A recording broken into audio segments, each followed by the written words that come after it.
today we live in a generation that is so connected to technology, but yet disconnected in many cases. So I'm going to call this, okay, connected disconnectivity. And somebody even coined the term digital Babylon to describe our generation. What do you have to say about that? That tells us that it's like a world that is out of order, out of control, and then we need to put a scope on it and give it some reference or some perspective so that we better understand and then navigate through the maze, as I may say. Yes, and the term digital Babylon, of course, is tracing it back to historic Babylon in the Yes. Bible, which was a society that was far removed from God. Now, Barna made this contrast in one of his books, and I'm going to read the contrast that he made of digital Babylon. Babylon represents a foreign country. Yes. Jerusalem Yes. was a seat of Israel, where Israel was. Yes. And so the contrast, they are exiles in another country. So Babylon becomes the place of exile. Now look at the contrast here. In Jerusalem, faith was at the center. In Babylon, faith is at the margins. Don't we see that today? We do. In Jerusalem, it's mono-religious. Babylon is pluralistic. This is from Barna. Okay. Jerusalem, slower paced. Babylon is accelerated, frenetic. That's true. Everything is in constant motion. Technology is at a neck-breaking speed. Yes. When one technology comes in, it becomes obsolete in a very short time. True. Okay? Jerusalem, homogeneity. Babylon, diversity.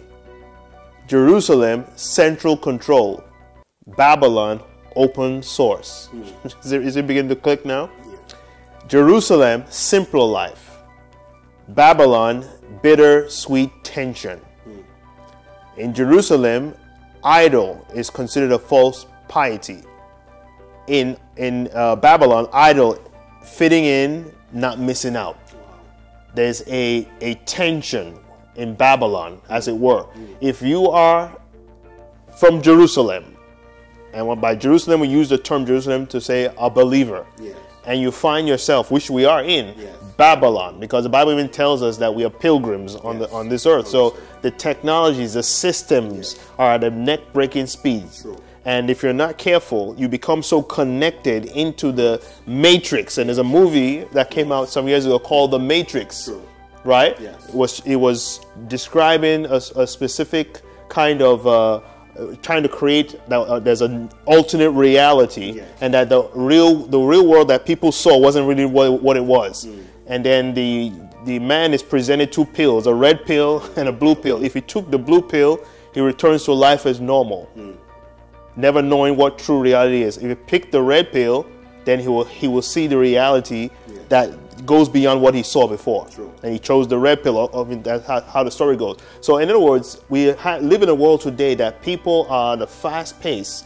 We're so connected on devices. It's almost like they should have a universal, if you have a universal silhouette of a human being, it will be like this. Yes. People are walking down the streets. In fact, there's a funny mall video that went viral some time ago, where this individual is looking at her phone and falls right into the water fountain in the mall because she was just looking so connected that she was disconnected with the reality around her. Yes, and that's how it happens in our day and age, that people are so wrapped up into that digital space or digital world where they begin to get disconnected to the reality around them to the extent that a large number of people, their esteem is subject to what they see on social media. We even have increase in suicide. Yes. The suicide rate has gone up among the Generation Z, as it's known, because a large portion of their esteem is derived from digital media. And for those of you watching, when we use the term Generation Z, they have described that generation as the generation that are now teenagers, so between 13 and 19. They're within that age frame. Now think about this very carefully. That group of people, as they came into the world, technology has already developed. The internet is already there. That's all they know. So many of them form their self-esteem by what they see on the internet. They are, heavy consumers, as we'll find out, of content on the internet. Hence, you have some of them committing suicide because of how they are bullied or treated over the internet. It's very, very dangerous, the time we live in. And when you think about social media, the consequences of people putting a lot of stock on what people say, people they don't even know. People they never met. Yes, a person they've never met, they don't know, makes an evaluation of them, and if it happens to be negative, they actually alter something about their lives, even taking their lives because someone said something negative about them. There's a problem with that, and it really means is that people are not grounded as people anymore. Yes. And we've said it before, there are terms that are thrown around, such as on Facebook. We talk about, we use the word terms friends. Friend, yeah. People we don't know before, we have a friend, we make a friend request, and someone... Remember to like, subscribe, and click on the bell so you will never miss any episode from our channel. God bless you.